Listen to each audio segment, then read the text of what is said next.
वक्फ जो बिल है वो तो पास कर लिया गया दोस्तों, लेकिन इसकी चपेट में कौन कौन आ सकते हैं वो आगे वीडियो में आप एक एससी के सुप्रीम कोर्ट के वकील के ज़रिए से समझ सकते हैं। आपको ये जानकर हैरानी होगी ये गवर्नमेंट का क्या मंसूबा है और गवर्नमेंट की क्या लालच है और गवर्नमेंट को इसका बहुत सारा फ़ायदा हो सकता है ये। और क्योंकि कल भारतीय संसद ने वक्फ संशोधन विधेयक 2025 को पारित कर ही लिया।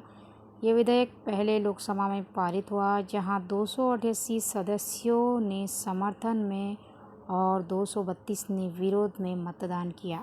अब आप अंदाज़ा लगा सकते हैं कि इसके समर्थन में वोटिंग हुई और इसके असमर्थन में जो वोटिंग हुई इसमें कितना फ़र्क था। तो आप ये समझ सकते हैं कि मुसलमानों को सिर्फ़ और सिर्फ वोटिंग के लिए इस्तेमाल किया जाता है और जब मुसलमानों को देने की बात आती है तो ये पीछे हट ही जाते हैं और जब मुसलमानों से कहीं लेने की बात आती है तो ये नौटंकी करने लग जाते हैं। आपने देखा होगा कहीं इफ्तियारी के नाम पर तो कभी टोपी के नाम पर नौटंकी करके ये अपने वोट पा ही लेते हैं, लेकिन जहाँ मुसलमानों के इंसाफ की बात थी वहाँ ये पीछे हट ही गए। इसी के चलते आपको बताएंगे खासदार इम्तियाज़ जलील साहब ने भी जमकर इसका विरोध किया और क्या कहा इसके बारे में वो भी आपको बताएंगे। आगे चलिए। टीडीपी के हमारे चंद्रबाबू नायडू साहब है, जेडीयू के नीतीश कुमार साहब है, उन्होंने आज डर और खौफ में मोदी जी का साथ तो दे दिया, लेकिन 4 महीने के बाद उनको इलेक्शन के अंदर जाना है, वहाँ पे वो क्या सूरत लेकर जाने वाले हैं ये भी है तो एक सवाल रहेगा। अजीत पवार भी नरेंद्र मोदी साहब की गोद में जाकर बैठ गए हैं। ये वही अजीत पवार है जो कहते हैं कि मुसलमानों को मैं कुछ होने नहीं दूंगा करके, मुसलमानों की रक्षा मैं करूंगा करके। तो अजीत पवार सड़क के ऊपर तुम कुछ और कहेंगे और वहां पर जाकर कुछ और बात करेंगे, किसके साथ हाथ में हाथ मिला देंगे करके उसमें। तो इनकी बोलनी और करनी के अंदर बहुत फर्क नजर आ रहा है। अब हो गया है, बिल पास हो गया है, एक लड़ाई रास्ते के ऊपर लड़ेंगे, दूसरी लड़ाई सुप्रीम कोर्ट के अंदर जाएंगे। लेकिन सुप्रीम कोर्ट से भी अब हमें बहुत ज्यादा उम्मीदें नहीं रही। अगर वहां पर अच्छे ईमानदार अगर जज बैठे हैं और वो सुन रहे हैं तो इंसाफ की उम्मीद है। अगर वो जज बैठा है जो रिटायरमेंट के बाद जिसे NHRC national human rights commission का चेयरमैन बनना है या उसे राज्यसभा की सीट चाहिए, तो इंसाफ वहां पे भी नहीं मिलने वाला है। और अभी मोदी जी के कार्यकाल के अंदर ऐसे बहुत सारे सुप्रीम कोर्ट के जजेस हैं जो रिटायरमेंट होते ही मोदी जी के पास जाके बैठ जा रहे हैं, अच्छी अच्छी पोस्ट ले रहे हैं और अपना काम चला रहे हैं। बताइए, बिल पास होने की वजह से मुस्लिमों पे क्या अन्याय हुआ? देखिए, ये मुसलमानों की जमीनें थी, मुसलमानों की जायदादें थी। इसमें आज हमारे को जो खतरा हमारे ऊपर मंडला रहा है, इसमें ऑलरेडी पेपर के ऊपर आपको हजारों एकड़ जमीन नजर आ रही है। ये जमीनें वापस किस तरह से ली जा सकती है, इसके लिए कायदा बनाने की जरूरत थी। इसके अंदर पूरे बिल के अंदर कहीं कोई प्रावधान नहीं है। आपको ताज्जुब होगा अगर कोई मुतवल्ली पहले वक्फ की जमीन को बेचता है, वक्फ की जमीन को पहले बेचता है तो 2 साल की सजा और नॉन बेलेबल ऑफेंस था। अमित शाह जी ने इतने खुश हो गए हैं कि चलो मैं मुसलमानों को तो ये, लेकिन मेरी इनकी जमीनें जो बेच रहा है तो 2 साल की सजा कम करके उसको 6 महीने कर दिए हैं और जो नॉन बेलेबल ऑफेंस था उसको बेलेबल ऑफेंस कर डाले है। तो यानी कि आप इससे समझिए, अगर आपको सही मानों में मुसलमानों की अगर मदद करना था तो आपने इस कानून को सख्त बनाना था। आपने पूरे मुतवल्लियों को, पूरे जितने भी बोर्ड के मेंबर धांधलियां किए हैं उनको कड़ी से कड़ी सजा कैसी मिल सकती है, हम उसका सपोर्ट करे होते। लेकिन आपने उसको ना करते हुए उनको ये कहा है कि भैया अब तुम बेचो, जो भी बेचने का है, 6 महीने रहेंगे ज्यादा से ज्यादा बाहर निकल जाने का। और करोड़ों रुपए की जमीन है।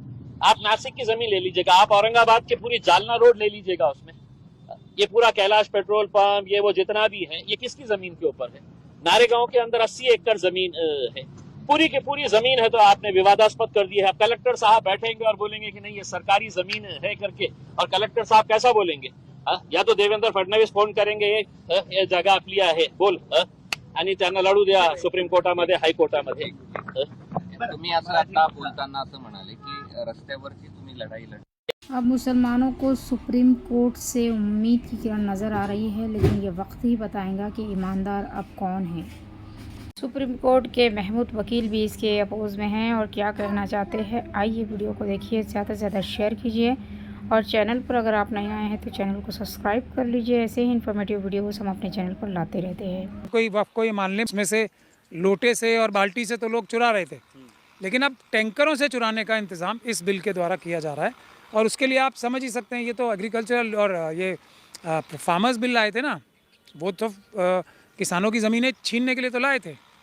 तो वो किसानों ने दम दिखाया और वो वापस हुआ। अभी एडवोकेट्स अमेंडमेंट बिल नहीं आया था, वकील क्योंकि ज़्यादा मजबूत होते हैं संविधान की रक्षा करने के लिए, 4 दिन में विड्रॉ हो गया। तो वो कल जब जेडीयू के सांसद ने, वो ललन सिंह साहब थे शायद, और जो टीडीपी के सांसद थे, उन्होंने क्लियर कर दी। उसके बाद तो वहाँ एक क्षण भी वेस्ट करने का मेरे ख्याल से कोई फ़ायदा था नहीं, क्योंकि ये सरकार कोई संविधान के हिसाब से काम तो करेगी नहीं। मोदी जी और अमित शाह जी वैसे ही। अभी हमने 3 दिन पहले जब मैं 2020 से ये सब बातें बोलता था, लोग मेरी बात पे भरोसा नहीं करते थे। मैं तब भी कहता था मैं ईमान वाला अम्बेडकरवादी हूँ, मेरी बात पे भरोसा करो। कपिल मिश्रा साहब के खिलाफ संविधान में से भरोसा नहीं छोड़ना है। जितने भी मुश्किल हालात हो जाएं, संविधान पे भरोसा रखना है, मेहनत करनी है। थोड़ा टाइम ज़रूर लगेगा, कितनी भी मुश्किलें आ जाएं, जीतेगा संविधान ही। ये बिल पास हो गया ना, अभी इसको अदालत में चैलेंज करेंगे। सिर्फ जो लोग आरएसएस और बीजेपी के एजेंट है वही थोड़ी चैलेंज करेंगे, हम भी करेंगे जो ईमानदार लोग हैं। सुप्रीम कोर्ट में जीतने के लिए चैलेंज करेंगे कि इस कानून को रद्द करना है। साथ के साथ ये आंदोलन सिर्फ मुसलमानों के जो आंदोलन कर रहे हैं लोग, वो आरएसएस और बीजेपी की मदद करने के लिए कर रहे हैं। हम, क्योंकि इस बिल का जो नुकसान है वो सिर्फ मुसलमानों को नहीं होना है। इस बिल का नुकसान आने वाले समय में शेड्यूल कास्ट, शेड्यूल ट्राइब को तो ऑलरेडी ऐसे कानून बना के पेशा जैसे उनकी ज़मीनें सबसे ज़्यादा छीनी जा रही हैं। बुद्ध विहार जो 84,000 से ज़्यादा थे हमारे देश में, वो तो सब लूटे जा चुके हैं बहुत पहले से। वही तरीका है ये, क्रिश्चियंस की भी प्रॉपर्टी छीनी जाएगी, सिखों की भी छीनी जाएगी, शेड्यूल कास्ट, शेड्यूल ट्राइब की तो छीनी जा रही है अभी भी। जो सनातन धर्म, अपने जो धर्म का मानने वाला बोलते हैं अपने आप को, उनके मंदिरों पे भी तो सरकार ने कब्जा कर रखा है। सुब्रमण्यम स्वामी साहब ने खुद पिटीशन डाल रखी हैं। कितनी पैसा लूटना है अमित शाह जी और मोदी जी को और मोहन भागवत जी को, पैसा हर जगह से लूटना है। किसी के पास पैसा नहीं छोड़ना है, प्रॉपर्टी नहीं छोड़नी है, वो मकसद है। तो बुद्ध विहारों की प्रॉपर्टी जाएगी, जो कुछ बचे कुछ है, ये सब की प्रॉपर्टी लूटी जाएंगी। उसके लिए ये बिल आ रहा है। इसी को एक मॉडल बना के सबके ऊपर यही कानून लागू किया जाए। और वो संवैधानिक तरीका है। इसमें सभी लोगों से हमारी डिटेल में बातचीत चल रही है। SC ST, मुस्लिम, सिख, क्रिश्चियन, बौद्ध और OBC के भी बहुत सारे लोग, और कुछ सनातन धर्म, जो सो कॉल्ड सनातन धर्म कहते हैं उन्हें, वो भी मानने वाले लोग हमारे साथ आ रहे हैं। उन सबका जॉइंट प्रोटेस्ट शुरू होगा। मैंने बार बार इस बात को बोला है, अदालतों से अगर हमें किसी चीज़ के लिए न्याय लेना है तो अदालतों में से 20% मिलेगा, 80% सड़क पे पीसफुल प्रोटेस्ट करके मिलेगा। चाहे वो CA NRC का आंदोलन हो, देखा ना आपने, किसान आंदोलन हो, वकीलों का आंदोलन हो, कोई भी आंदोलन हो, जिसमें पीसफुल प्रोटेस्ट नहीं होगा, कुछ नहीं मिलने वाला अदालतों से, ऐसा हमें एक्सपीरियंस से समझ में आया। तो लेकिन पीसफुल प्रोटेस्ट भी तो हम क्यों करते हैं? ताकि जो जुडिशरी के ऊपर प्रेशर बनाने की चेष्टा करती है सरकार, उस प्रेशर से इंसुलेट करने के लिए जजेस को। 2018 की बात हमें याद है। मेरी तो उस दिन से रातों की नींद कम हो गई है, जब 4 सुप्रीम कोर्ट के जजेस ने प्रेस कॉन्फ्रेंस, सिटिंग जजेस ने प्रेस कॉन्फ्रेंस करके बोला था कि हमारे ऊपर दबाव है और जनता आए हमारी रक्षा करे। उस दिन से तो हमने इसको अपना एक ज़िंदगी का मेन मकसद बना लिया है कि संविधान बचाने के लिए जजेस की जो सुरक्षा है वो भी आवश्यक है। तो यहाँ चैलेंज कैसे देंगे कोर्ट में सर? हम करेंगे ना चैलेंज, हम सारी कम्युनिटीज़ की तरफ से मिला के करेंगे। अभी हम होगा रद्द, तो मैं आपको क्या कह रहा हूँ, रद्द ना हो। कपिल मिश्रा अरेस्ट हुआ कि नहीं हुआ? हुआ ना, वैसे ये भी रद्द होगा। आज नहीं तो कल होगा, थोड़े दिन बाद। जो खराबियां की, और अडानी, अंबानी, यूसुफ लुलू जैसे लोग जो है ना, जो ये वक्फ की प्रॉपर्टीज़ पे नज़र रखे हुए हैं, इतने लंबे टाइम के लिए जेल जाएंगे।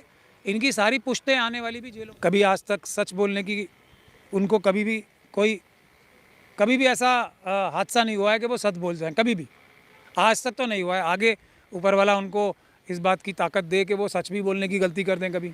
जो वो बात बोलते हैं ना, मैं बार बार कहता हूँ, उसके आगे ना लगा के पढ़ना चाहिए। कोई भी चीज़ का फैसला कोई होम मिनिस्टर नहीं करता है, हमारे देश में न्यायालय करते हैं।